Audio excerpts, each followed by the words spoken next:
All team, give it everything you got. It's time to fangirl flail with Fangirls Going Rogue. Count me in.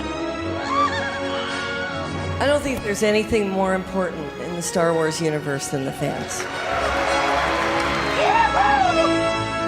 News, discussion, and commentary from the female point of view. You call this a diplomatic solution? No, I call it aggressive negotiations. With your hosts, Teresa Delgado, Tricia Barr, and Sarah Woloski. Boy, am I glad to hear your voice. Strap in, because this is where the fun begins. I like the sound of that. Welcome back, Star Wars fans, to another episode of Fangirls Going Rogue. This is episode 31, and I am one of your hosts, Teresa Delgado. And with me, as always, are my fangirl besties, Tricia Barr. Say hey. Hey. And Sarah Woloski. Say ho. Oh, I was not expecting that. No? Okay. Why did I get to say hi? Because I went with the hey. Oh, 90s. Oh, we're going back. Yeah, it was like a throwback, but on Wednesday, not on Thursday. Not on Thursday. I like it. It obviously it didn't work, but I try new things. Yes, we appreciate that about next you. Time. All right, well, we have a special guest on with us today, not just for an interview, but to do the entire show with us. So she's joining in on our pajama party. She's from StarWars.com, writing over there now, as well as the Force Cult podcast. It is Geek Girl Diva, who I think we decided to call GGD. I'm serious from now on. I really want people to walk up to me and do that. And it's going to be accompanied with some sort of gangster thing. Cool. So how is your fandom going today? Is it good, or is there anything big happening? There's been a lot of things flying all over. Yeah, there's a lot of things. Yeah. But yeah, obviously, I know that you guys are going to want to talk about this, but it's the same stuff you guys are all stoked over. Yeah. Well, I'm glad there's somebody else that uses the word stoked. Totally stoked. Yeah, that definitely dates you back. That's okay. It's all right, because me too. So I use it all the time.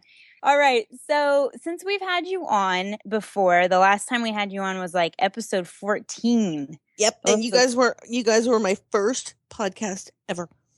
Oh, wow. And you were so nice, and I was so nervous. Oh, you were great. Yeah, you were. Dudes, I was freaking out. So I just wanted to say, that you guys were my first experience with that, and it was really positive. And I think that's one of the reasons that I kind of kept, kind of stepped out and did it more, just because. Well, yay! We opened. What do we call that? You got the bug.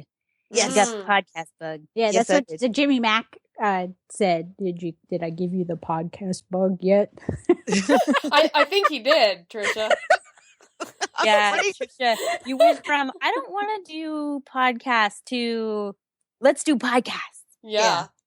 It's fun because you can just sit around and talk about stuff that it takes a lot more time to write down. You can kind of hash it out. Yeah. Well, it's also true. very good for your social health, like you get to hang out with your friends and you get to talk about Star Wars and everything, and it's not something I get to do on a daily basis. So, well, now kind of because I podcast almost every day. but before that, I didn't get to do it. But since we've had you on before, we have changed up the questions that we ask our guests that we have on the show. So, Tricia, we want to ask her our first one. Yes. Has your fandom been reinvigorated since the sale to Disney? And if so, was there a moment that defines that new energy? Absolutely. Rebels. Ooh. Rebels. This should not be a shocking answer. Yeah. For me, it was Rebels because basically I don't know what it was about the show, but I think it was because, it looks cute. The art's cool. I like it. It's a little more this, whatever. I'll check it out. And then I ended up watching it and fell in love really early. And when we got to Ahsoka, and then there's all this backstory with Ahsoka, and I wasn't around for I somehow just missed the Clone Wars when it was happening. Like, I knew about it, but unfortunately that was where I had sort of dipped out, due to, and this is not anybody, I'm not judging anybody else, is my own personal experience. I was scarred by the prequels. And so just me personally, I had a bad reaction. So it kind of was like, oh, no, Star Wars. Yay, old Star Wars, but new Star Wars was making me nervous. And so I think I just Clone Wars kind of went out under my radar. But when I saw Ahsoka and I realized, now I'm back talking to people, but also there's these 5 years of stuff that I know nothing about. And the fan love for Ahsoka was so strong. So once I kind of saw her, and then I was like, well, great. Now I got to go watch Clone Wars. Right. Because I need to know these things. And so I binged, I did like 5 seasons of Clone Wars in something like a month and a half. Whew. And then, of course, so we had that. So then I have Rebels and then episode 7.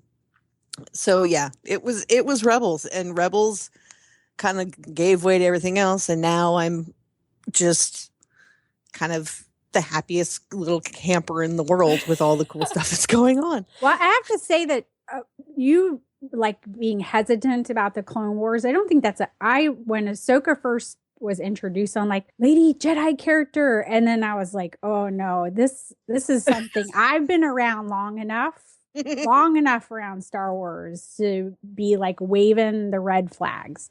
So, and I saw a couple people talking about that after this week, that's a dangerous game to be attached to a character, a female character in Star Wars. That could be not that anybody's off limits from dying, but there was pretty much a marker on your back if you were in the Clone Wars. So it was a commitment to be attached to a character that you were going to lose at some point. And some people are fine with that, but some people aren't. And it can be hard going into that. So there were I kept going for like 2 seasons. I'm like, I'm not going to like her. I'm not going to like her. I'm not going to like her. And then, I am just not going to like her. But as I kept watching, because, here I am blogging about Star Wars, I'm not going to let it go. I'm going to keep on this.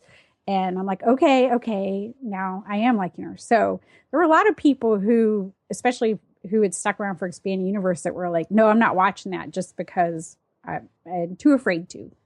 I think maybe, at least for me, I didn't come into it with that. And I think it's because, well, at least with Clone Wars, because I knew Ahsoka was in Rebels, I was like, well, okay. So it's not like I had any fear for her. I've really never dipped into the EU as far as the books. Like, I read like a couple, and I don't remember how old I was when they first started coming out. I read like Han Solo at Star's End. I really want to know what's your favorite Star Wars possession or collectible, and why? One of them is totally happenstance, which is I have the Count Dooku FX lightsaber, which I had no idea apparently is like rare. It is very rare. It's chilling in our hallway, like where our toys are. So then that came, like, I got that for free. So that was exciting. Wow. I really think that right now, the couple things that I would probably run into the house for would be the Hera and Sabine figure packs. Yeah. I know it's weird. I love them. I have some cool stuff, but I don't, like I have a book signed by George Lucas, and I have like little things like that. And I have an old photo of Harrison Ford. I like the sound of that. Oh my God. It's like one of the production stills, like that I know was actual, like a production still, because of the way it's aged. So I had a whole scrapbook. I have a Harrison Ford scrapbook. Who didn't? Nice. With like his name embossed on it in gold leaf that my mom got me. Aww. So she like, yeah. So I'd probably pull that out of the house. I think we need to reframe that question. And what would you run back into the house for? There you go. As opposed to what's your favorite prized possession? Yeah. What would I run back into the house for? But also, like, part of it is like I have a lot of little things. I think, though, for me, some of it is just the possessions which lead to the memories. And that to me is kind of the difference. There is a new Force for Change campaign as we jump into our news segment here. And actually, Mark Hamill and Kathleen Kennedy announced it, and they announced it just yesterday. So we're recording this on April 6th. They announced it on April 5th. And basically, starting April 5th, so starting yesterday, Star Wars Force for Change will match the donations of Star Wars fans to 4 select charities up to, I'm terrible with numbers, so I'm going to say this is $1 million. I'm counting the commas. The month-long campaign will lead up to Star Wars Day on May the 4th. The 4 select charities include the U.S. Fund for UNICEF in support of UNICEF Kid Power, American Red Cross, Boys and Girls Clubs of America, and Make-A-Wish. So over the course of the 4-week period, which culminates at 11:59 p.m. Pacific time on May the 4th, fans will be able to donate through crowdrise.com/forceforchange to these 4 charities and have their donations matched dollar for dollar up to $1 million. So that is amazing. I can't wait to do that. I need to donate. I'd probably donate to Make-A-Wish. Yeah, I donated to Make-A-Wish.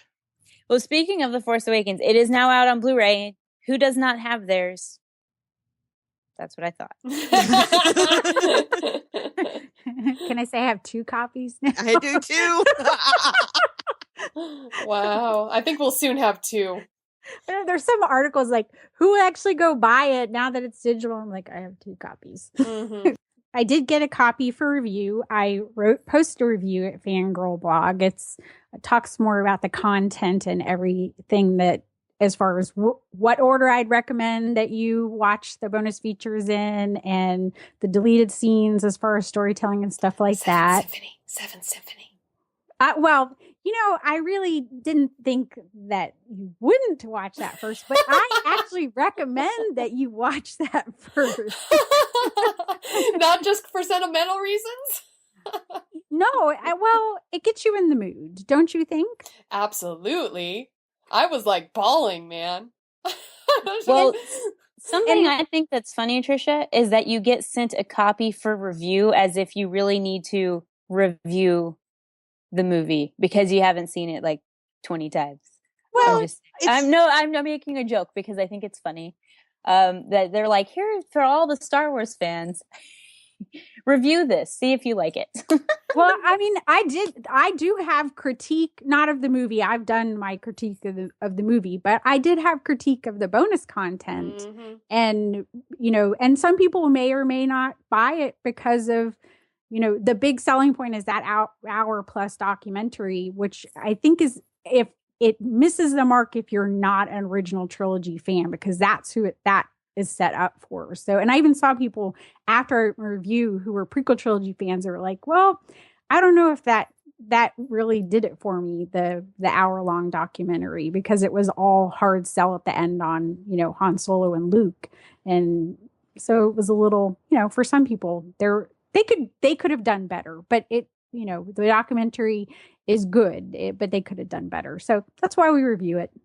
Yeah. I mean, I got to see that documentary about mid-March and I loved it. I thought it was wonderful, but I'm also I'm not as much of a casual fan, and I invest a lot of time in wanting to know that background information. So even like 5 minutes I would have been like, it's amazing. More. Yeah. Well, I thought there was one glaring omission in the bonus features, which would have been bloopers, the commentary track. But yes, bloopers as well. Now that you bring Yeah, that up. bloopers. Yeah. I wish there were bloopers. Yeah. But like commentary with J.J. Abrams and whoever, like, please, where's that? And I think they're saving that for another release. Oh yeah. Well, that won't be until I don't think they can do a commentary because there's so many things in there right now that they were still cutting for storytelling reasons, for things that were coming down the road that they can't talk about a lot of the stuff.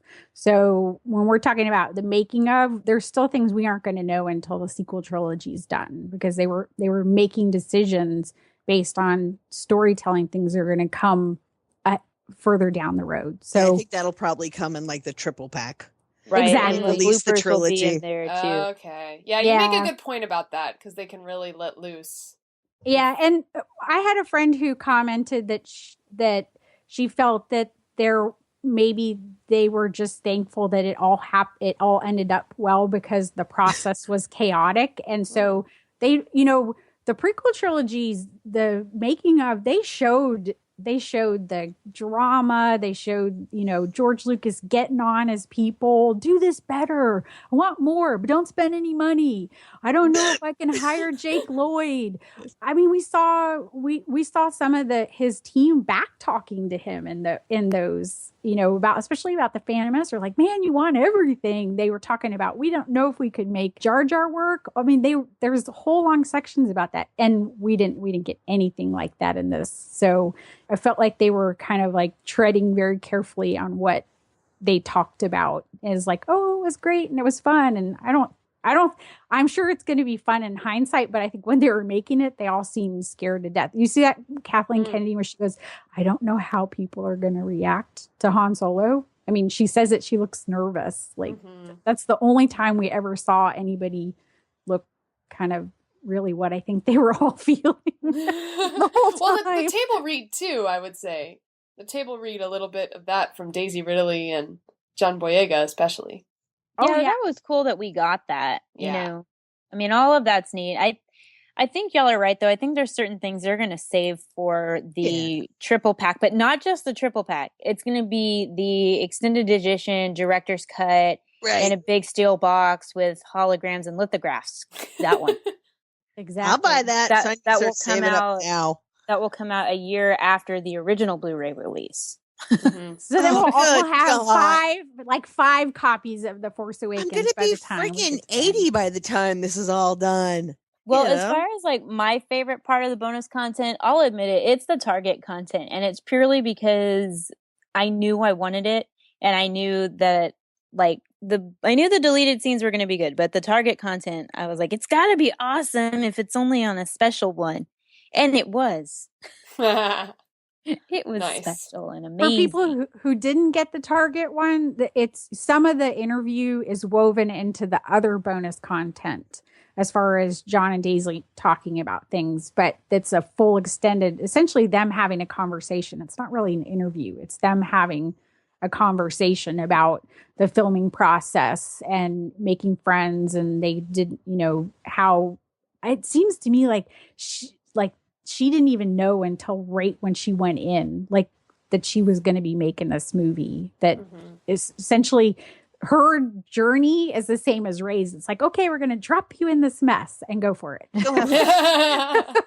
I love that though. Gosh, I'm still just blown away by her. Yes. I am so blown away by her. Well, and then you see all the things she had to do, this isn't just going to make a movie. This is going to make a blockbuster in Dubai in 120 degree Fahrenheit, or you can translate for Simon Pegg, who's 40 degrees. I'm like, what is he talking about? Oh, Celsius. Okay. Oh, okay, yes. I was like, that's really cold. So has everybody been enjoying rewatching the movie or re-listening to the movie? Yes. Yeah. Yeah, I actually, now this is where I can jump in. I haven't sat down to watch it yet, because we've been podcasting and every night is something else. So I haven't been able to sit down and just really take it in. And I don't want to just have it on like in the background or something. I want to take it in that first time at home. So hopefully this week.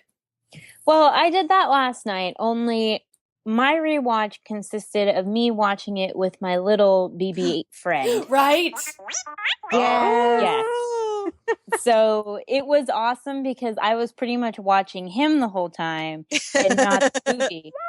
But he is amazing. It takes him a little while to get started, but once he gets going, he hears Poe's voice and he nods his head yes, and he hides from Kylo Ren when he hears, and then loud noises, he raises his head like he's like, oh. Probably one of the best reactions though is when Unkar Plutt asks about selling the droid.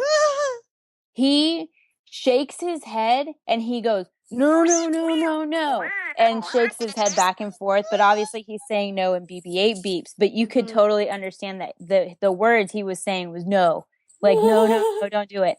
And then the first time Rey comes on the screen, he like kind of turns around and looked at me and he was like, you know, and I was like, this is great.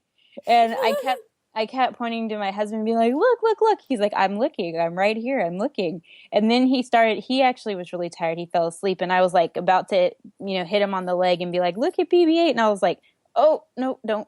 I was like 2 seconds away from smacking him in the knee until I realized he'd fallen asleep. But yeah, it was great. Just watching it with BB-8 was so cool. We have to do that. We have to do that. Yeah, definitely recommended. I kind of got him going, and it was when Han Solo popped in. So that was like the first thing that he was like, woo, and it says report resistance pilot. Wait, wow. The little thing flashed on the screen. So yeah, if you have a Sphero BB-8, definitely update your app and go for it. And you have to leave him on the charger because he's definitely an active little guy during the rewatch. So yeah, can do this. Also plug your phone in because you have the app running on your phone, and it does pop stuff up on your phone screen. Little images and things like that as you're going through. It's pretty interactive. It's pretty cool. I think I shall watch Star Wars with BB-8 every time now. Yeah. Does the charger have to be plugged in, like the BB-8 charger plugged into your computer as well? I had mine. You doesn't have to. I had mine plugged in, but that's because my BB-8 was charging while we were watching, so he was not fully charged. Okay, but you can just put the base down, like on your couch or something. Or on the table. They recommend that you have him plugged into something. So if the laptop is the easiest thing. Yeah, because he moves and he'll run out of power, I think, by the end of the movie if you kept him that active. But it's definitely worth it. But don't do it the first time because you'll be distracted because there are things on the screen. So enjoy it. And then I'm like I'm in the 20s. Having watched the snow battle, and I think I'm 8 times since I got for the full movie, and then I just leave it on in the background. Nice. Now, did any of you, when you went to go pick up your movie, did you find anything cool merchandise-wise? Well, I was at the Disney store last week, and I picked up my first Rey figure, which is the Rey with her lightsaber Elite series, and I was so excited, and they had a sale where if you buy one toy, you get a second toy 50% off. So I got my Rey lightsaber, and I've been working on my cosplay Rey, and so now she is nearly complete. I just need shoes because I have my lightsaber, I have my staff, and I have brown hairspray. Nice. Yeah. So we'll see how that works. If I just, do my own hair and then spray it with the brown, like those shampoo out spray. So anyway, we're going to experiment. That's just kind of interesting that you would spray paint it brown like a normal color, because most of the time people are trying to spray paint their hair like purple or green. It's true. Not for Rey, though. Rey would look funny with a purple streak. Wow. That'd be great. Do it. Well, now there's so many Reys cosplaying that you're going to have to do a take on Rey, I think, to stand out. Right? Mm-hmm. So that's always fun, right? You need a Tink Rey.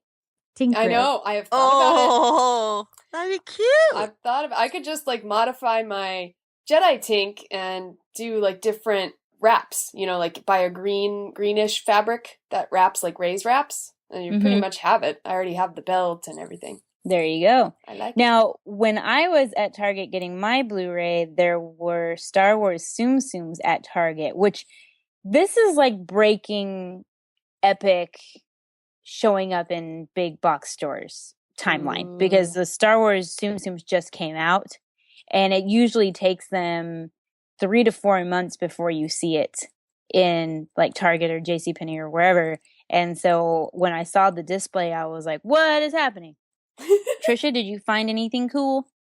There were Tsum Tsums there, which I was shocked to see them, actually, but I already had them, so I didn't get anything.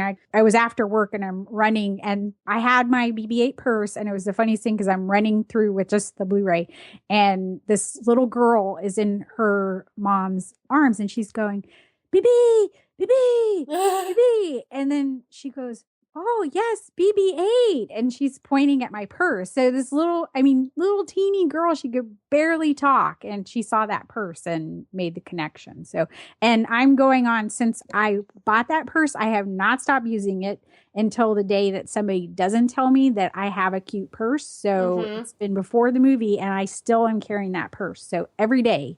We're talking about the Loungefly one, right? Oh, yeah. Loungefly BB-8 purse. I'm with you. Loungefly is going to kill me, man. I swear. It's the biggest problem, I have to say, for me personally, with this fandom is my finances. Like, I don't make enough money and not to manage this fandom. And I mean, you guys, I talk about this stuff, on like Fashionably Geek, and like I write about it and I share about it, and it's not a day goes by that I don't see something that I'm like, what? I don't have the money or the space for it. It's a problem. It's not a problem. It's not a problem. It's an amazing, awesome thing to be a fangirl. That's true. That, you know what? I meant it's a problem in a what do you call that? First world problem. It's a first world good thing problem. Yeah, but here's my problem right now. I need a crossbody BB-8 style purse similar to the Loungefly R2 crossbody, because I need that for my Disney trip, because I can't carry around my BB-8 satchel. Agreed. They don't have a good, yes. So I need a crossbody, please. That would be great, because that would go along with my BB-8 Disney bound that I'm planning for my Disney trip. Woo-hoo. So I'm working on a BB-8 Disney bound, and I need the bag to go with said Disney bound. And Teresa, when is your trip, and why will you be there? I'm going in June. I'll be there from the 7th to the 14th. So just over a week.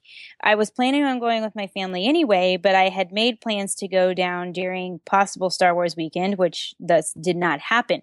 However, there is something still happening that had been originally planned for Star Wars weekends, and it is the Rebel Force Radio meetup is happening again, and it is happening while I am there. So let me guys give you the dates, because we can officially announce the dates. I got it cleared with Jimmy Mac to be able to do that for you. Now, times have not been set yet, but the dates of the events have been set. So Friday, June 10th will be the RFR meetup day in the park at Hollywood Studios, where we'll meet up, hang out, maybe record some sound bites, ride Star Tours, ride some other rides.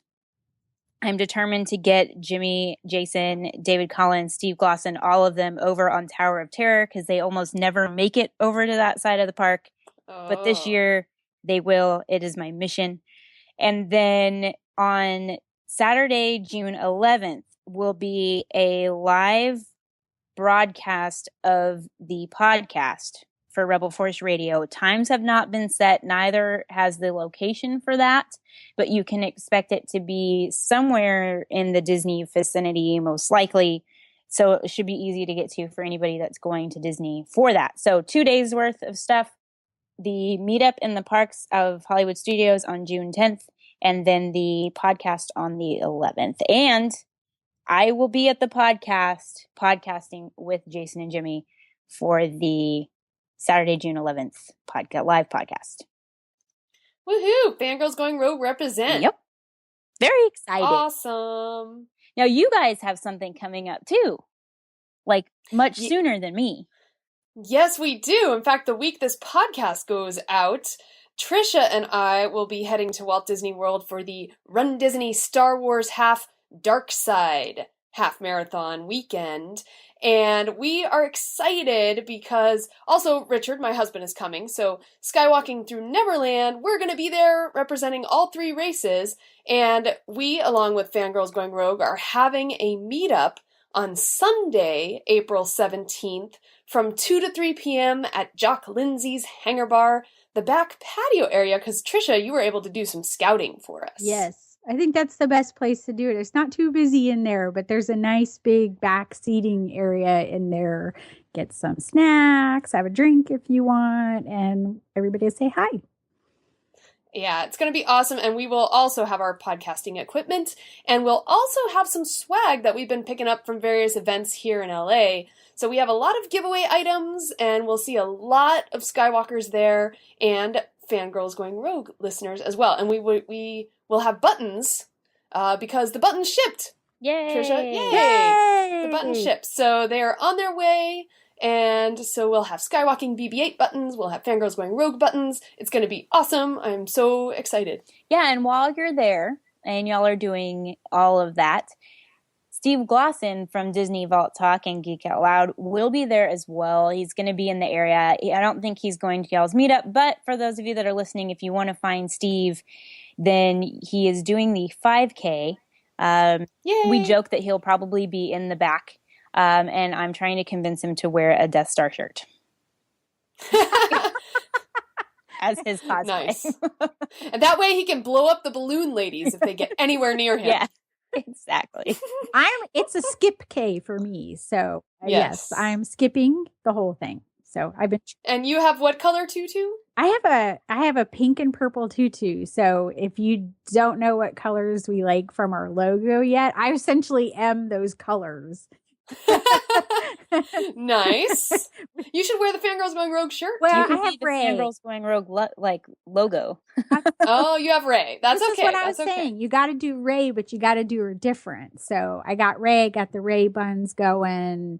Oh, and nice. Yeah. Oh, you will see. I'm sure you'll see a lot of Ray buns because the last Star Wars half in January, like we were in the corrals waiting to go. And just in my line of sight looking ahead of me, there was no fewer than 6 girls with the Ray buns. Hey, the Ray buns plus are me. awesome.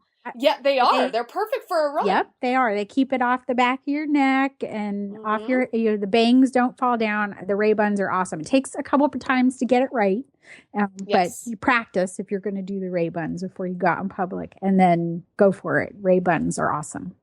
Yes, although I will have to think of a way. Richard and I are going to cosplay at least one of the races as classic Star Wars Marvel Comics characters. So I'm going to be Jackson. Do you guys know who that is? The rabbit. It's the Green Bunny. I'm excited. And Richard is going to be Crimson Jack. And I'm so excited to see him. We just go ahead. You will know if somebody's a longtime fan who knows their stuff if they, give you a shout out. So Yes, we're gonna see how many people recognize who we are. It's gonna be awesome. That'll be cool. Well, before all of that happens, tomorrow, in fact, so it'll be before this episode actually comes out, the Rogue One teaser trailer will be coming out on Good Morning America tomorrow morning. I am so excited. So when you guys hear this episode, let us know what you thought about the teaser trailer, which I'm sure we'll all be talking about it long before then. But on social media, yeah, yes. but still, let us know what you guys think of the trailer. Just tweet at us at FG Going Rogue. I'm excited. I'm surprised it's not going to be attached to a movie though. but they don't need to do that anymore. That's old school thinking to put it. I mean, it will be Plus, attached it's just to a movie. teaser. Yeah. So they're doing the teaser, then and they're also doing it on like GMA. So that's one of those things, and then we'll get to see it. I'm pretty sure that they're going to do. Didn't they break the teaser for TFA on like the Today Show or something? Well, the first teaser wasn't that was Thanksgiving? Thanksgiving in the theaters. Was it? In only certain theaters. Yes. Okay. In 2014, Thanksgiving. Oh, right. People were going to. There was like 30 theaters. People going to the theater. But they I went to go but they see dropped it something. before. Yeah, but they dropped it before because they just gave up.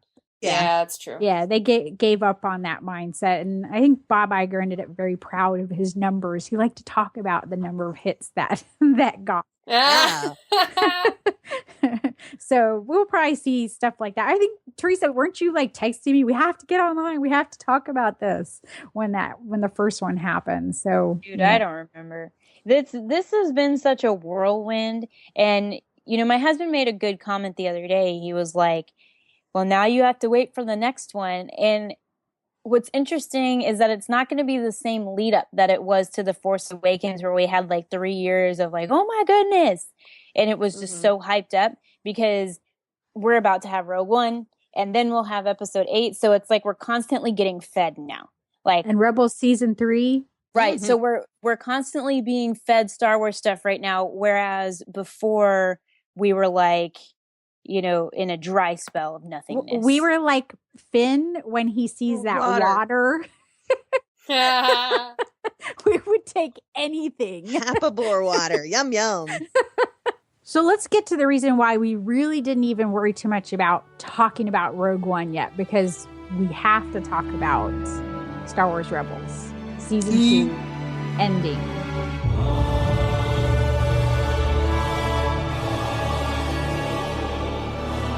So before we start about talking, what were people afraid of what would happen? Did anybody have fears, expectations before you went into this season ending? Teresa?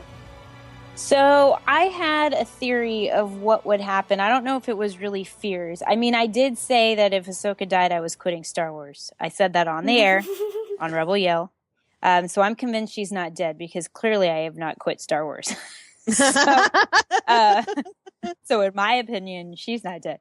But I thought that she was probably going to die. I also thought that Darth Maul was going to come in and that he was going to die, but that he was going to die trying to do not necessarily something heroic, but something like trying to protect somebody, whether it be his new apprentice Ezra, who I said that was going to be his apprentice, or like maybe trying to protect Ahsoka somehow because of his disdain for the dark side, not the dark side, but the Sith, and for Darth Vader. So I thought maybe he might go out in a kind of noble way, like bunny ears, dink, dink, quotations. But, that didn't happen. And my boyfriend lives on to see another day, as always. Which one's your boyfriend? Maul, man. Maul. Hey, I didn't know this. He is I literally started singing my boyfriend's back. Yay! When he offed the seventh sister, I was like, my boyfriend's back. I'm a little disturbed by you, Teresa. Just a little. Oh, if you want to get really disturbed, listen to our Rebel Yell about Twilight. I did. Okay. I'm disturbed. Okay. Well, good. Then I did my job. I can totally tell that Teresa's like more my people. I did my...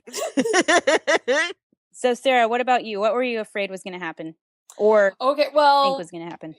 Yeah, when I saw the teaser for the episode and I saw Ahsoka and Vader facing off, like lightsaber to lightsaber, that freaked me out. Because there can be no good ending to that. Because we know who turns up in the original trilogy and we know who doesn't. So I was scared and I almost didn't want to see it yet. So that was my feeling going into it. I was in trepidation. I don't know how to say that. Trepidatious? Yeah, see, isn't that a weird word? I don't think that's a real word. It can be if you want it to be. That's right. Yes, so that's what I was. I had no fears. How's that? That's awesome. I trust Dave Filoni to do what's right. He loves that character and he will do right by her. So I was fine with all of this. And it's a kid's show. They weren't going to do too much. I think we forget that sometimes. Yeah, it's a kid's show. I mean, even Seven Sister went down. They didn't show too much. So no. But here's my argument to that is that they showed enough for you to be able to understand that she died. Like, it was enough, even if it was just like an arm or like I forget what it was. With Ahsoka, this is just personal feeling. If she is dead, I'm gonna be really like upset and angry about it because they didn't give me a chance to be emotional and to have that moment with her to like feel the loss because it just wasn't there. And I very strongly dislike that if she in fact is dead.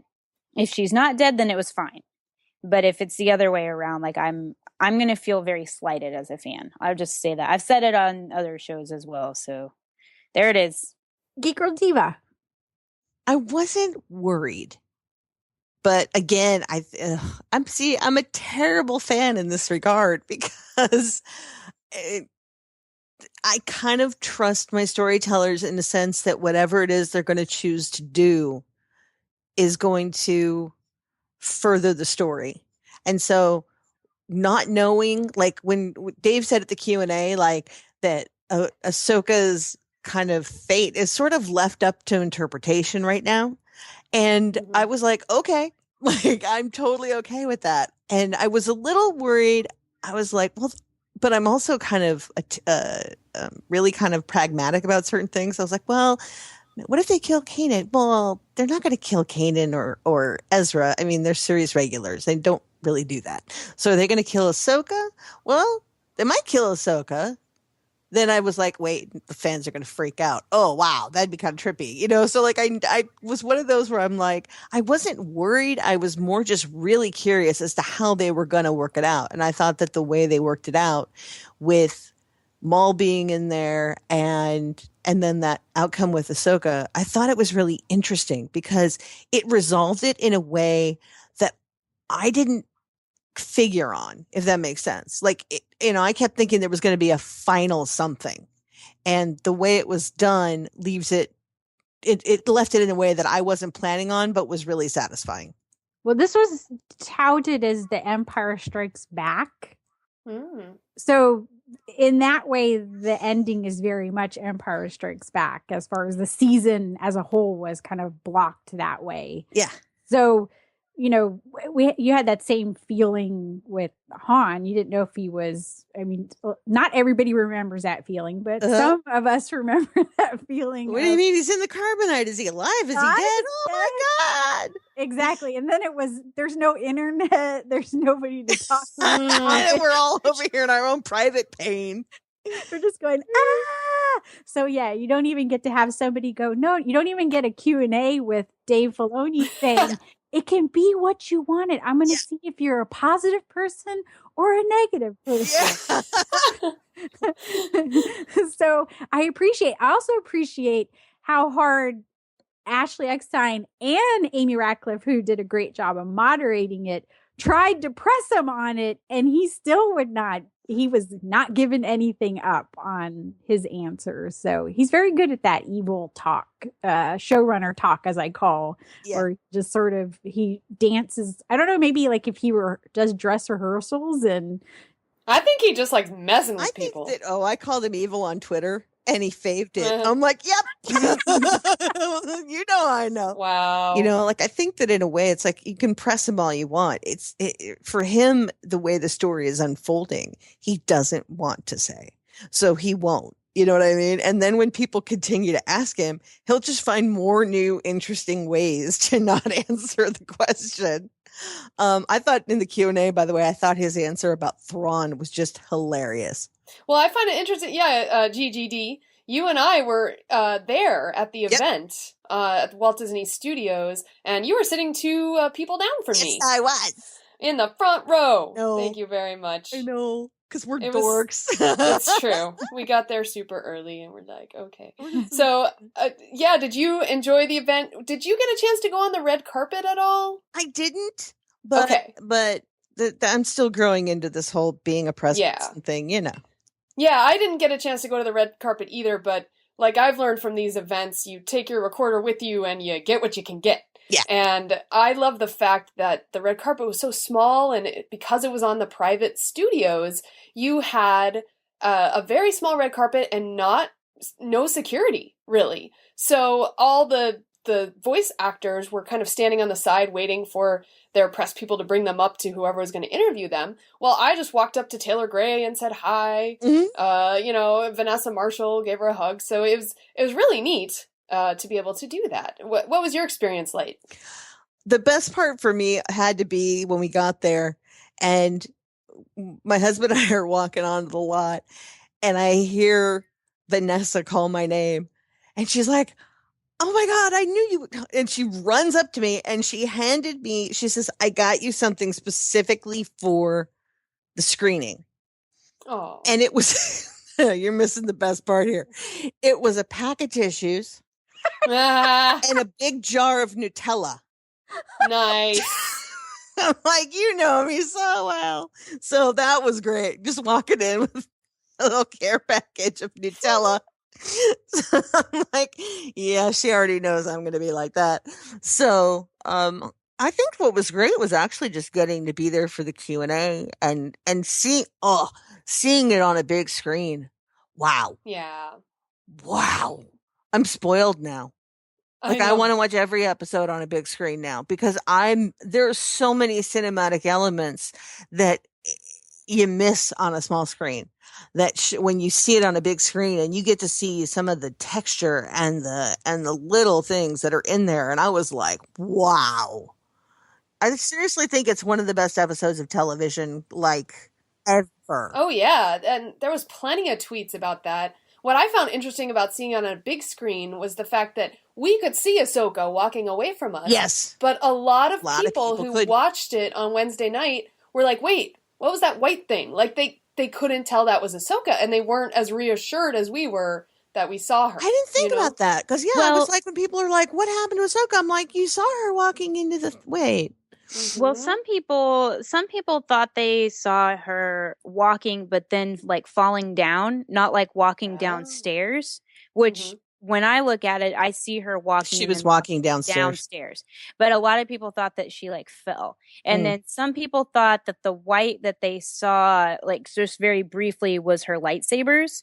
So there have been like a few things out there, but I would agree that being able to see it on a big screen versus seeing it on your TV, you're definitely seeing something different, especially if it's something that's subtle. Yeah. And it can make it, a little bit difficult. Yeah, because my take on it was that she was going basically deeper into the temple to recuperate. Right. There's that. Or how about this as a theory? Do you guys think that it's possible that could be her spirit in the Force walking away? Because she looks pretty unscathed with her walk as opposed to the way Vader was walking. So could that be her Force spirit? I would be, me personally, I would be amazed if her Force spirit was going deeper into the temple. I think that what Dave's been pretty heavily hinting that the connection to the owl, and the whole Mortis arc and the sister, that those are all connected. So I think that there might be something about that, even like if Ahsoka is kind of split somewhere, or that owl actually helped, that if it was the sister because of the whole Mortis arc and all the things that went on, like, I don't know what it is. It's going to be a great book somewhere, or it's going to be a great, like, miniseries or something. I know Dave's not done with her. Like, I know that because he loves Ahsoka so much. So I think that whatever he's done with her, he's done something. I guess that's part of the reason I wasn't worried, because he loves that character so much that I cannot imagine that he doesn't have her worked into the system somewhere, just not on Rebels. Right. Yeah, I'm kind of with you, Teresa, after having thought about it for a week now, and hearing what other people have to say and the owl and everything. I do believe that, yes, maybe her spirit lives, but I don't think she's in corporeal form anymore, or corporeal form. Yeah. You know, I think she's on a different plane or something different existence. The whole triangle imagery. Yeah. Like, what triangle versus a circle, what do those mean? Well, and one of the last things Ahsoka actually says is she gets really mad and says, "I am no Jedi." Kind of evilly, not necessarily evilly, but I think the power of the temple is kind of getting to her, and perhaps she's being tinged by the dark side. I don't know that for sure, but some of her last moments were a little more like aggressive, trying to avenge Anakin. Right. I don't know if I necessarily saw that as her being like tainted by the dark side. I just saw that as her making it very clear, I don't run by Jedi rules anymore. Yeah, I'm not on those rules, so you can't measure what I'm going to do based on those rules. Right. Like maybe you could in the past, but I am no Jedi anymore. And that doesn't necessarily mean that she's going into the dark side. It just means that she's no longer held by the constraints of the Jedi Order. Yeah. Yeah. I think she's a gray Jedi. I mean, I've thought that for a while now, and I think one of the interesting things about the imagery in the triangle was that somebody put together a picture comparison of the two triangles to her left and right when she was walking away and leaving the order and walking away from Anakin, and then the composition of the shot where she was walking into the temple, and they're similar. Yeah, I'm going to go different than Grey Jedi. Okay. If you go back to Mortis, the owl is a symbol of knowledge and wisdom in ancient culture. So and this one's it's called the Convor. But I believe that the Mortis sets up Lucas's whole Force philosophy, which you can't have the light without the dark. And Maul makes a point of saying he's a Force wielder, which is what the Force wielders are, what are on Mortis. He is no longer a Sith, but he's the embodiment of the darkness. Sam Witwer also voiced the brother. He's voicing Maul, and you can hear, he's so good with his voice anyway. If you go back and listen, you can hear that brother coming out in him. He's no longer a Sith. I believe that Ahsoka she already has joined with the daughter in one way in Mortis. I mean, people have to go back and watch the way of it. She has now become the light, and it's not an embodiment. She's in the way Qui-Gon went beyond his body. Now she has acknowledged Yoda. He can exist in the real plane, but he's be able to commune with Qui-Gon. And everybody asks, why does Vader get to be a Force ghost? And she says, I won't leave you. Not this time.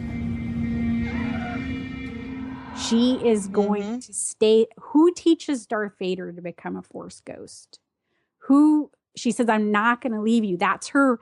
It's a regret of her own making, but she's passing beyond it. And I think she's going to try to reach Vader in a different way. Interesting.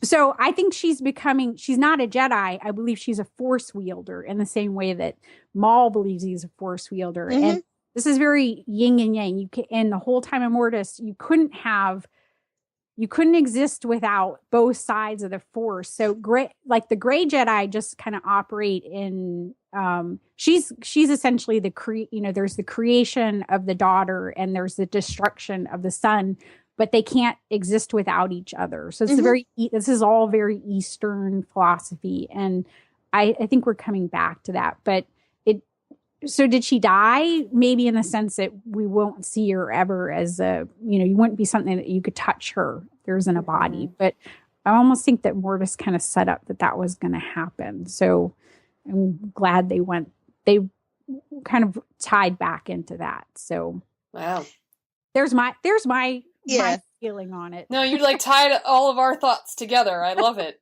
That's cool. I love it. The one thing I wanted to bring up from the Q&A, Amy went straight at Simon Kinberg and Dave Filoni with the big question. So they brought in Darth Vader. They obviously brought back Ahsoka. They brought in Darth Maul. And so she essentially goes and asks them about paying off bringing these big characters in. So we're just going to roll that clip real quick. It's really early in the interview. When we talked about actually whether or not to bring in Clone Wars characters to season 2 and what that would mean to the show, and one of the sort of responsibilities we felt was if we were bringing in these huge characters, we'd have to give them really dramatic arcs. They would have to have as dramatic stories as our main characters, and certainly this, at least ending for now, was something that we talked about throughout the process of working on the season, and knew we were going to end this way this season. Yeah, with Vader, again, you can't bring Vader in to challenge Ezra and Kanan. He's just not going to be that interested in it. You had to have a character that he was personally invested in. And once we had a personal story that would be the foundation of it, it made a lot more sense to tell the story. Plus, Ahsoka could interact with Ezra and Kanan, and you kind of get a more complete tale. Because this season we wanted to challenge Ezra with the dark side and what that window is now that he's accessed some sort of power.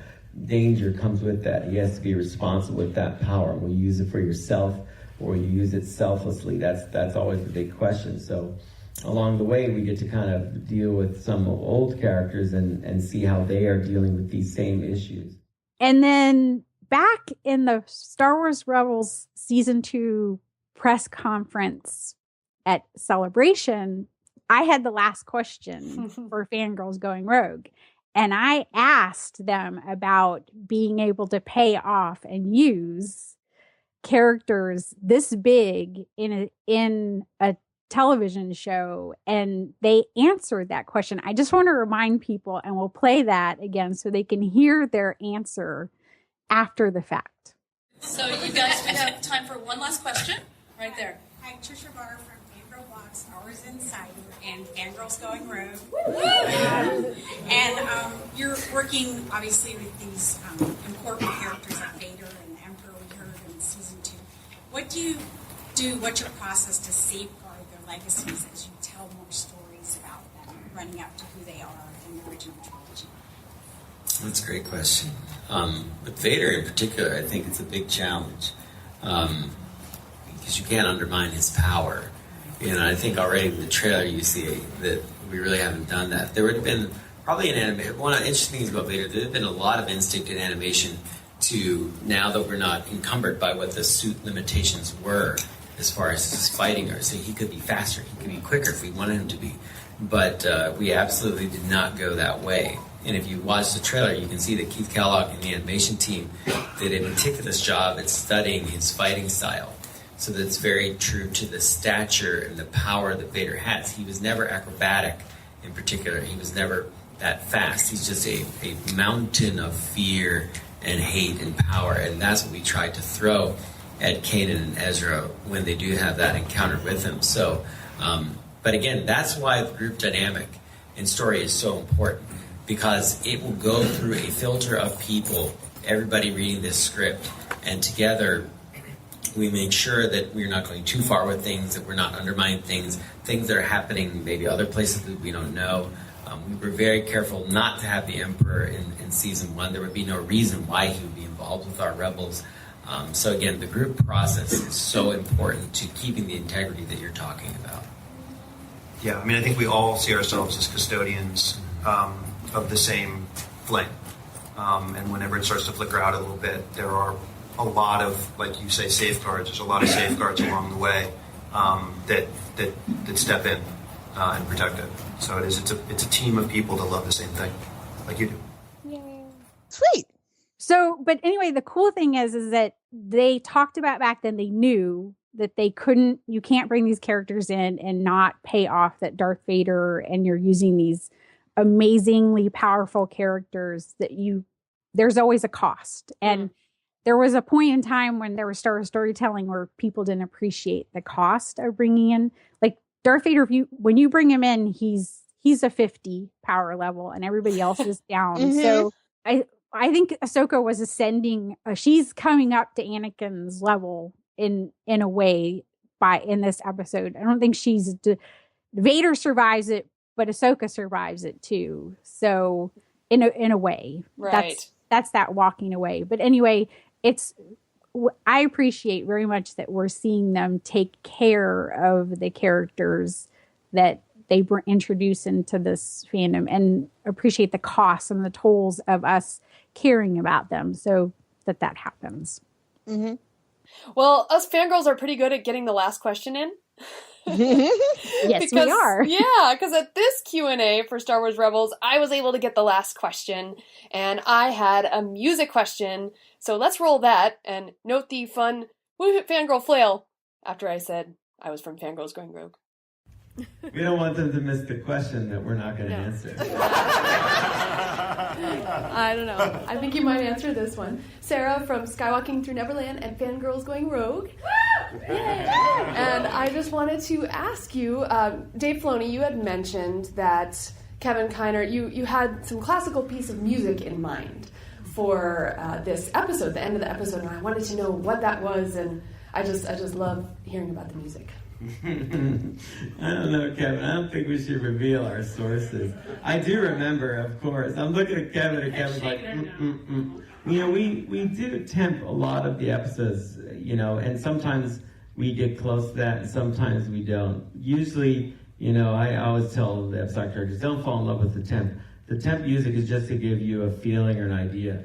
So what I'll do with a piece of music is I'll give it to everybody and say, this is the feeling that I want. This is, you know, the emotion that I want expressed when we're playing it. But, you know, then Kevin has to go and he has to struggle with finding out, now how do I make that his own? How does he express it and do it in a Star Wars way? And what he's brilliant at is always making me forget about the temp. And I just become obsessed with the music that he's created. And it's individual and unique in its own right. So, you know, it's a real skill. We did kind of do a Philip Glass thing at one point during the season, which was really fantastic. Something that my dad had, he's a big opera person.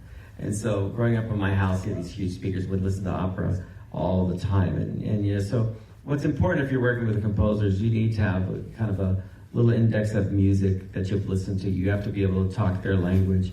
So if you're, you know, making films, you can say to people, you hear this music, like I'll cite, you know, Copeland and, you know, Appalachian Spring or Roder, stuff like that. I say, guys, this is the feeling I want. What this music does for you, you know, or the Pines of Rome, and I'll give it to the storyboard artist and like say, play this when you're storyboarding this scene.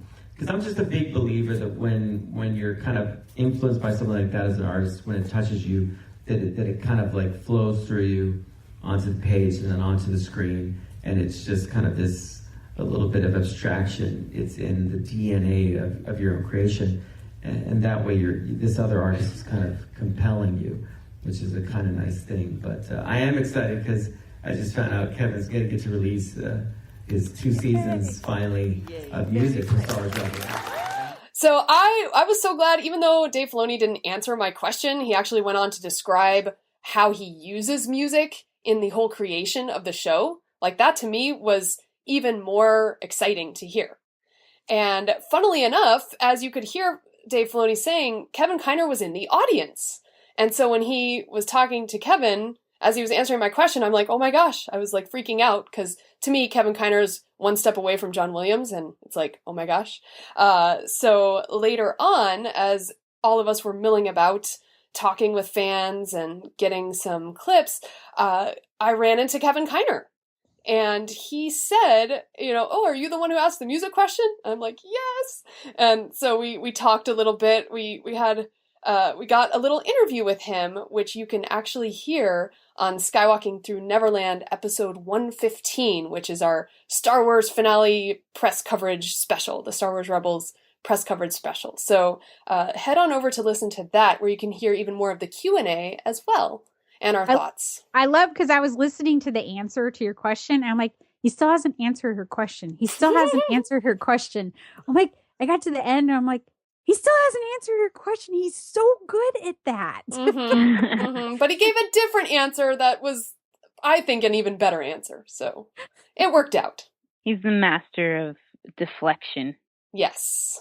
So, Geek Girl Diva, thanks for joining us. Do you have any final thoughts on Star Wars Rebels before you leave? Yeah, was that a dangerous question? Yeah. I think that it's interesting because, you know, I started out as a fan of Star Wars, like when I was, 7 years old. So, back in the days before we didn't have the internet and all that stuff and things to talk about, and where really for a long time I felt like kind of like I was the only one, like I was the only girl. I was the only person I knew who was really into any of that. And then as I got, kind of older, and then it was like, there were the boys would play with the toys and stuff like that. But you know what I mean? There wasn't a whole lot of interaction as far as actually talking about stuff. And so, and even when I got into high school and beyond, and finding other people who were fans, I was able to do some connecting, but really it's not the same. And then there's something about the confluence of being on Twitter, the internet as a whole, and this resurgence back into Star Wars for me personally that has really made Rebels like my kind of diehard fan experience. And there's so much art and creation, and there's so much talent with the show, and I've become so much more aware of kind of all of the different factors that go into it, and not just how the characters themselves are put together, but how the creators of the show are connected with everybody, and how everybody's input creates this thing that certain people like to dismiss as a kid's show, but ends up being so much more. So I think that for me personally, I talk about Rebels every day, and I think for me personally, it's because it connects to a part of me that while I love all the grandeur of Star Wars and the adventure, and I loved Force Awakens, and it's great, but I've been back doing a Rebels rewatch and watching season 1 all the way through, and then now into season 2, and I'm coming up on like the second half of the season, and seeing how every story actually ties into the next, and how it all dominoes like it's supposed to, and where things are set up in the first episode, they come back in like the 9th. It really speaks to like my storytelling and my sense of immersion. So really, I think it's just, there you go. I mean, it's like the perfect time for me. It's the show that fell right into the pocket, and I'm so kind of enamored of it and the people behind it and Lucasfilm. And I've actually been really glad about the Disney acquisition. I think it's opened a lot of things up for people. So yeah. No, that's great. That's awesome that like all different elements of Star Wars can bring people in, and it's great to hear that is yours for right now. And so where can people find you to follow you? I know you're always tweeting, and we love that. There's a reason I have that warning on my Twitter bio that I'm pretty much everywhere as Geek Girl Diva. So it's like at Geek Girl Diva on Twitter. I'm on Facebook that way. I'm on Tumblr that way. I'm writing for StarWars.com, which still blows my mind. Awesome. Still blows my mind. Yeah. Basically, if you just want to sit around and fangirl with me about Star Wars, Twitter's the place to do it. Well, thank you so much for joining us. Oh my gosh. Thank you so much for, like I said, thank you so much for having me, and just for, you guys do so much in the community, and you do so much for the fangirl community specifically. And you really help to kind of be a great reminder that, women that love Star Wars are smart and talented and accomplished and just as passionate. Uh-oh. Wow. That was perfect. All right. I think she meant to say passionate. It couldn't happen any better. That was pretty perfect. It was 6:46, so maybe her internet went out. There you go. She was like Cinderella at midnight. We're all good. Yeah, Cinderella. 6:45. It's the new time. That's fun. We'll have to tease her. All right. So, roll it, Rob Dellinger. Shout it out to the social media from Teresa and Tricia and Sarah. Shout it out, fangirl shout outs. Shout out time. We love it when everyone interacts with us. And so on Twitter, we are at FG Going Rogue. We have lots of conversations there. Sandra Shoot keeps the conversation going there, and on Facebook and on Instagram as well. And we always jump in when we can as well. So we put out some questions. All right, so Teresa, would you like to take this one? Sure. So we actually asked on Twitter, well, Sandra did. She said, it's April 5th. Show us your copy of #The Force Awakens. And we got a tweet back from Kayla Alvarez. She's at KSHMA on Twitter. And she just, it's very simple. Just put in our Fangirls Going Rogue handle, and I tweeted a picture that is the BB-8 Walmart copy of Star Wars The Force Awakens with Disney Tsum Tsum vinyl toys in Series 1 and Series 2. So that's important because series 2 just started hitting the shelves. And so, Tricia, do you Tsum Tsum? I do Tsum Tsum, and it's your fault. Yeah. Yeah, that was probably one of my favorite things from when we were watching the Rebel season finale. I got a tweet from Tricia saying, I Tsum Tsum, and I blamed that Ice Cold Penguin. Oh. See, I itty bitty. I also blame you, Teresa. Well, you're welcome for both of them. Because you're tight. God bless you. Hi, Tsum Tsum. I'm sorry. No, I'm not. I'm really not. I'm not Tsum Tsum or itty bitty sorry. In any way. Are you BB-8 sorry? Nope. Okay. I'm not anything sorry. I don't think he's sorry for anything, and I think he has a potty mouth too. Oh. I think he's a lot like me. BB-8. Well, one of the ways that we have connected with social media is we got to meet these awesome fangirls, Sophia and Cheney, who we met also at Star Wars Celebration at our podcast stage, tying it all back in. Where they had tons of gifts for us, too. So I know, yes. But they wrote a review, and then we got to see their dad share it, and their mom helped out with getting the review back to me for the wall covering from Roommate. So I sent them the Rey wall covering, and you can go to Fangirl Blog or to Fangirls Going Rogue and read their review. Look what they did, how they put it up in their room. And it's fun that we get to meet people through social media and get to do that. And then maybe give people things that sometimes we get sent things. And I'm like, I don't know what to do with this. And I'm like, I bet they do. So thank you guys for doing that and for giving them your little thoughts on how easy it was to assemble. High fives. Woo, woo, woo. Fangirl flails. I don't know if that's the appropriate Fangirl fan arms. Fangirl. Oh, female fan arms. Fan arms. Female fan arms. Oh, and that came from Bryn's daughter. All right. Well, we also had a giveaway running on Twitter, and all people had to do was, I think, make sure they were following us and retweet.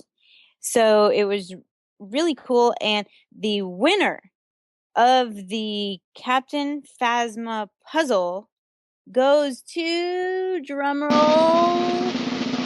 I'm letting you insert a drumroll, at T Reagan 28, Tamara Reagan. And so we wanted to thank you for being involved in our social media and for retweeting us and being a supporter of the show and a listener, and you get a Captain Phasma puzzle. So make sure you email us contact@fangirlsgoingrogue.com so that we can get your mailing address so that we can send you the puzzle.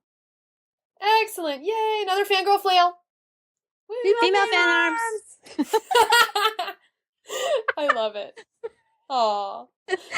Well, with that, actually, we should remind all of our listeners that we do these contests from time to time, so make sure you're following us on social media at FG Going Rogue. And with that, let's roll it, Rob Dellinger.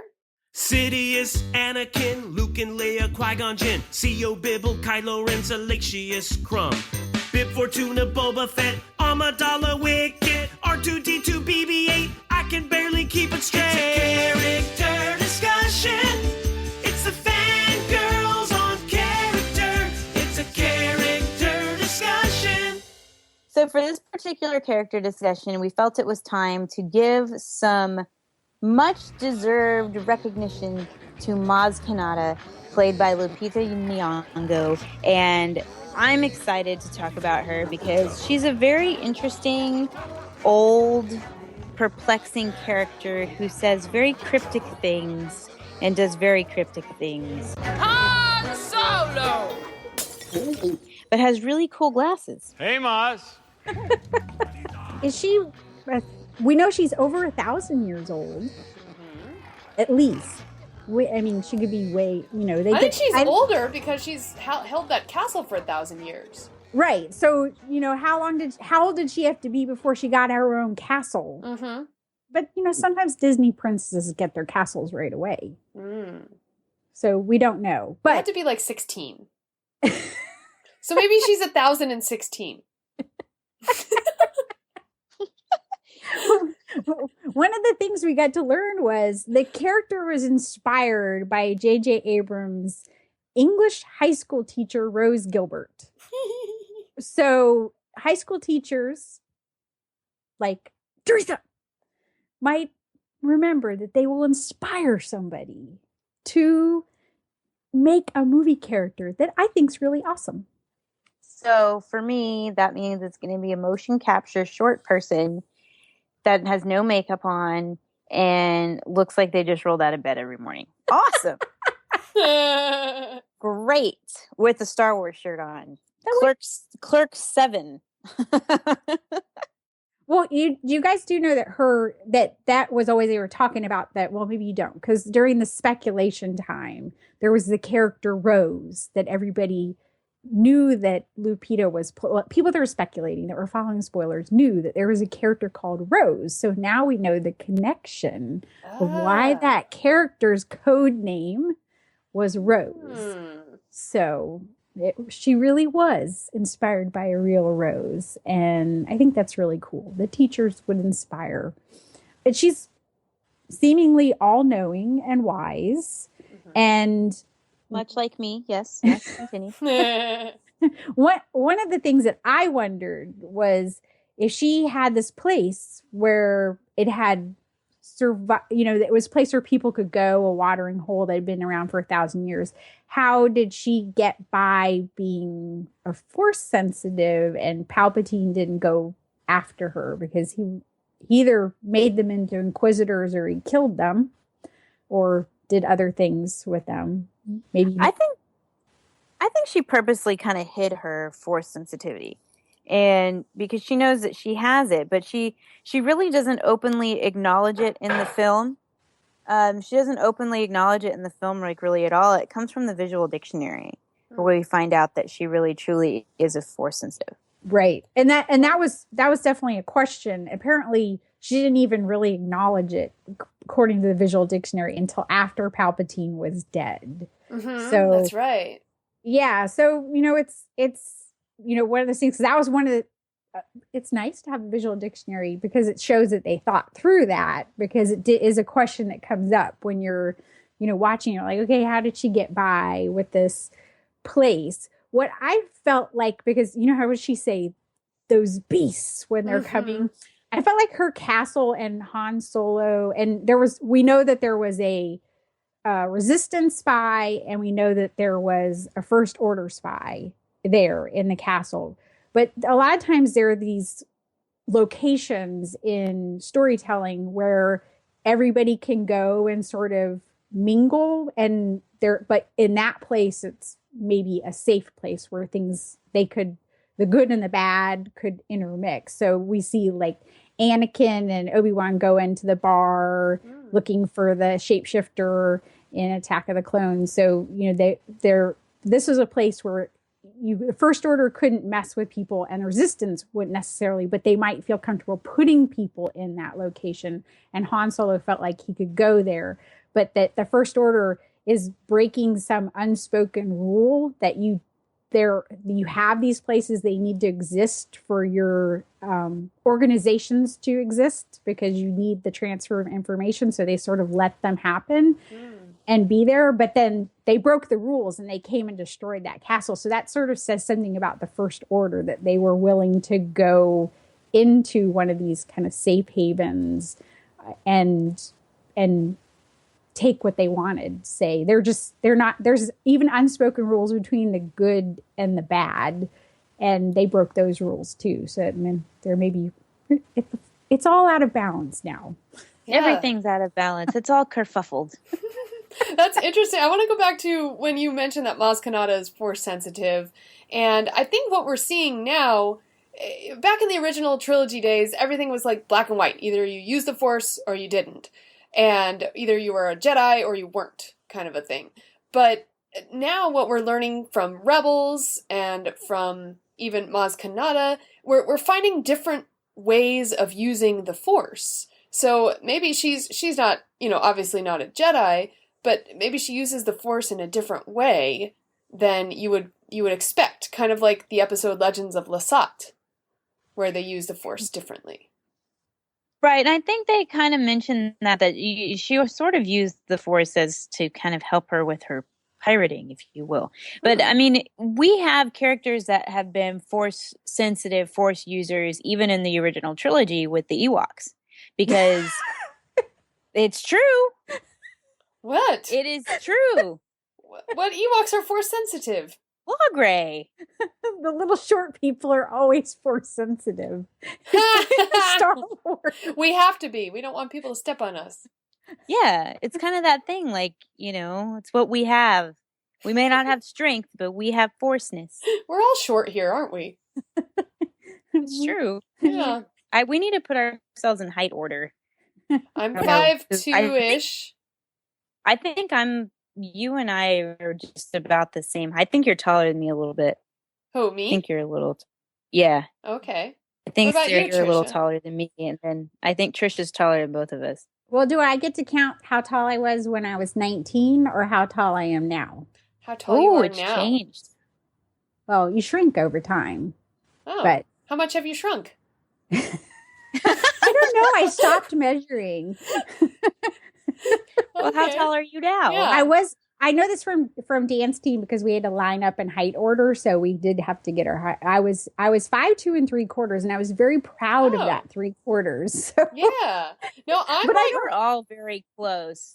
yeah, I'm about that Yeah. same. I'm like in between 5'2" and 5'3", so 5'3". Yeah. Yeah. There's Yeah. when you're 5'9", you're 5'9". right. But when you're 5'2", you take the 5'2" and whatever. Yep. That's I true. mean, right? It's Uh-huh. so yeah. So I think I'm like 5'2.5". So there you go. You're allowed to say the half. So then, Teresa, Okay, so y'all have. are you well, y'all have 5'2" and a quarter? challenge. I don't know. So y'all have a challenge though. So when you are with each other in April, y'all need to take a picture like back to back, Okay. like to see who's taller. And then the next time I'm with one of you, we take a picture, and then And we'll use math to figure it out. yes, And then we get digitized and we get to be in the CGI screen and see who's taller. No, she's not as tall as any of us, but so, but seriously, we've got Force users and the Ewoks because you have your Medicine Man character and stuff like that, and they're using the Force, just not in the same way that we're used to. So I think that it does exist. I'm really curious when it comes to Maz Kanata what kind of a pirate she was, because you're not getting that very Captain Hook Killian pirate feel for those Once Upon a Timers. Hot. Yeah, you're hot and sexy pirate. I can't breathe right now. Okay. I just started thinking about him, and it's like I got hot flashes. Uh-oh. Last episode, we went off the rails with Poe. This episode, Yeah. it's going to be Killian. Okay. that's all right. It's in the same Disney family. Yes. He has a sexy name. Come on, Killian. Like, would you not want to be with a guy named Killian? Well, maybe she pirated like Robin Hood. Like she was, Right. Robbing the rich to feed the poor. yeah, or something like that. But we know that she started to use her connection to the Force from the visual dictionary to start collecting these artifacts, Force artifacts that they were. So maybe, see, that's what I'm saying. Maybe it was pirating for good. Maybe pirating was a recent. I mean, we don't know. 1,000 years, you can have a lot of jobs. Yeah. That's awesome. Wow. I've always been one of those people who want to be like, do something for a year to just see how it is, I did, I did that long time. If you're an engineer, the economy downtimes, you will end up without work. That's just kind of the way the engineering world works. So I decided to go work for a vet for a year because Olympics were coming. So I did a surgical nurse. I did surgery on zebras, like I did anesthesia and all sorts. So I can tell you stories about we took care of giraffes, and I jogged Olympic horses for the Olympic trials when they were, checking them for soundness. So yes, you should always take a year off and do something crazy like that. Wow. That's awesome. Maz has probably had a lot of opportunities. Yes. We can't even imagine how many opportunities she had. So do you feel like she will be more significant later on, this Force knowledge that she has? Or did you think she just passed her wisdom on to Rey and they don't need her? Or would you like her to be more in the story? Because they had her more in the movie and then they took her out. I'd like for her to be a continuing figure in the story as we move forward, because I think she's kind of like our Yoda, if that makes any sense. Yeah, I'd like to see her too. I don't know what she can contribute to the story as of yet, but maybe Tricia, you have an idea. I don't know, but we have at the beginning we see Poe going to get the map to Luke Skywalker, and we have Laura Santeca. Did I say that right? Yeah. Yeah, I did. And he's also trying, he's a member of a cult that sort of believes in the Jedi philosophy, but they're not Force users. So he's trying to help the Jedi. We know that Luke tried to create this Jedi order and it didn't go well. So we also know that she's in there and has helped collect these artifacts, and she has that whole, well, that's a story for, like, how did you get that? I'm not going to tell you. I hope they write a book about, or something, I don't know, cartoon series, something about how Maz Kanata got Luke's lightsaber. So there are other people who believe in the Jedi, not just the Jedi believing that they need to do things. There are people who believe that they need to be there. And then she has that great moment where she says, she's telling Finn that, there's evil in the galaxy. It's existed in many forms, and that people need to stand up against it. But she didn't decide to stand up until after the Emperor was gone. So that says something about her too.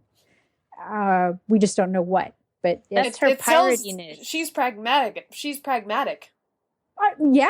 Probably. She's definitely into surviving. I just think that's her pirateness that comes out. That's like, everybody else do it, but I'm just going to hang back. Self-preservation. That's what pirates are all about. Yeah. So, it was weird too to watch the extras, the bonus material, and see Lupita in her little gear, like in the resistance base. So if we remember that moment in Celebration where we see Maz, now that we know that's her hand, handing Luke's lightsaber to Leia, they changed in the time from when they showed us that trailer to the time we saw the movie. They took that out. Right. So she's in shots at the resistance base. So they decided they took her out of the story. When you're writing something, you think, oh, this character needs to be there and that character. And then you realize that they're not contributing anything to the pace of the story, or she did what she needed to do, which was tell Rey, essentially, there's no one, you want to go home, what you think's home, for waiting for your family, but they're not coming. And that you just haven't accepted it and moved on. And maybe that's kind of, she was able to speak to Rey because she was a survivor also. I don't know if that makes sense, but she's dug in and lasted this long. And Rey, I mean, if you think about it, for a girl by herself to be out in the desert in that kind of place and have lasted that long, she was able to connect with her on a, this is, you accept this, you need to acknowledge it. And so you can move on with your life. And so she was there and she served her purpose. And then you go on with the story. You don't need Maz anymore, but she still knows things that maybe later on they can bring in. And not only that, Lupita is just kind of an amazing ambassador for the property, for the franchise anyway, that I would want to see her in there, just in the same way Gwendolyn Christie's, like, just kind of, you hope that you see more of her in the franchise because she's just kind of awesome to watch her fangirl about it. Right. And can we speak on Lupita's voice for Maz Kanata? Yes. I love her voice. It's like velvet gloves or something. Dear child, I see your eyes. You already know the truth.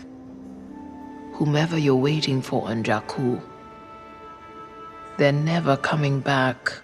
Yeah, I mean, it's interesting because she has two sort of not necessarily motion capture, but because she's playing a voice in the Jungle Book, which is coming up, and it's like two very different voices. Because I've heard clips of her as, the name of the wolf she plays is the mother wolf, basically. Yeah, I keep thinking Aquila, but that's the father wolf. Two very different voices. Like, she's really built to be able to do those kind of things. Not only is she a great on-screen actress too. Mm-hmm. Yeah, I love her voice work just because I think she has such, it's like so deep in emotion. And I saw the Jungle Book, and you can just hear that motherly quality to her voice that she brings, and she actually brings that same kind of quality to Maz. And Maz herself is kind of like a mother figure to Rey, if you will. A mom always knows what to say. She always, in those moments of doubt that you need, and that's exactly what she is to Rey in her moment of doubt. The belonging you seek is not behind you, it is ahead. Yeah, and especially for someone so young to be able, as an actress, she's very young and, now accomplished on Broadway. So she doesn't just do voices or, she's played all different types of characters. And I think obviously it seems to be that they're realizing that the actors and actresses that are playing these roles, that the better they are, the more they can get out of the moments. And they definitely got what they needed from a very young actress who's already accomplished to play a 1,000-year-old. I mean, back when Yoda's getting portrayed, it was a wise old man essentially in that kind of role, and then we have this very young woman who's playing an even older character. So it was kind of fascinating to see that they could draw that out of her. So, Maz Kanata has lots of things. She's got great wisdom. She's got great force sensitiveness, but she also has some pretty cool fashion sense, especially in her jewelry. So would you guys want to see a Maz Kanata jewelry line? I would. I'm looking her up right now. I want to see this. Yeah, she has all the great. She has like the bangles, right? Yeah, she's got all the bangles, and I'm like, why haven't they done this yet? So you guys, and you need to talk about it on Geek Fashion. Everybody needs to talk about it. Oh, I see. Yeah, I know that Kay and I have talked about that. Where we're like, why don't they have Maz Kanata bangles yet? They should. I mean, they did just announce, or Alex and Ani did just announce a new collection coming to the Disney parks, and there's going to be a BB-8 bracelet and stuff. So there's pictures of it. You can find it on the Galactic Fashion Twitter, which is at Galactic Fashion TWG. But yeah, there's more stuff coming, but you're right. Like we should have some Maz Kanata jewelry going on up in here. I think so. All right. Everyone listening out there, Maz Kanata jewelry. Thank you. Tweet it. Hashtag MK jewelry. Now you're even naming it Magic Kingdom jewelry. Oh, yeah, that's right. I know where your head's at. You're getting ready to go to the parks. When you start associating abbreviations with Disney things. I put DHS the other day, and then I was starting to tweet, and I said, nobody's going to know what I'm talking about. Yeah, DHS, MK, BTMRR. So now, yes, if you think in shorthand, you are really Disney geekified. Yep. You think in shorthand. And with that, anything else, ladies? I don't think so. That wraps up another episode. Pinch poke, you owe me a Coke. Damn it. No, okay. I never had a brother or sister, so I'm not that fast. You're not. Oh, see, I'm a younger sister. You got to be on it. Mm-hmm. Got to be on it. Well, that wraps up another episode of Fangirls Going Rogue. So I'm sad again. I always get sad at the end. Oh, it's like I have, not like I don't talk to y'all every day, but it's like now I have like 3 more weeks before I get to do this again. Well, we'll make it good. So in between now and then, you can catch us on our website, fangirlsgoingrogue.com. All kinds of cool stuff going on over there, neat written content that we all contribute, but Tricia did some really cool stuff recently, sort of compiling our exploits to go and find the Blu-rays and things that we experienced. So make sure to check it out, fangirlsgoingrogue.com. You can find us on Twitter. We are at FGGoingRogue. Tricia is at Fangirl Cantina. I am at Ice Cold Penguin, and Sarah is at Jedi Tink. You can always email us your thoughts, especially on the Rogue One trailer we want to know, or the Star Wars Rebels episode. Contact at fangirlsgoingrogue.com. You can talk to us on Facebook.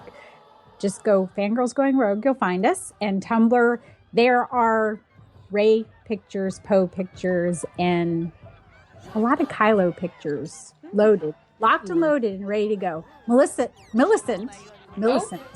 General Hux's cat. I don't care what J.J. Abrams thinks is in that box. It's kitty litter. So, fangirlsgoingrogue.tumblr.com. Awesome. And you can find us on Instagram at FGGoingRogue. You can also leave us a voicemail, which is 331-21-EWOKs, or you can go to our fangirlsgoingrogue.com page and click on the little button on the right side where you can leave a voicemail right there on the web. So you can do that on your computer or on your phone. It's quite exciting.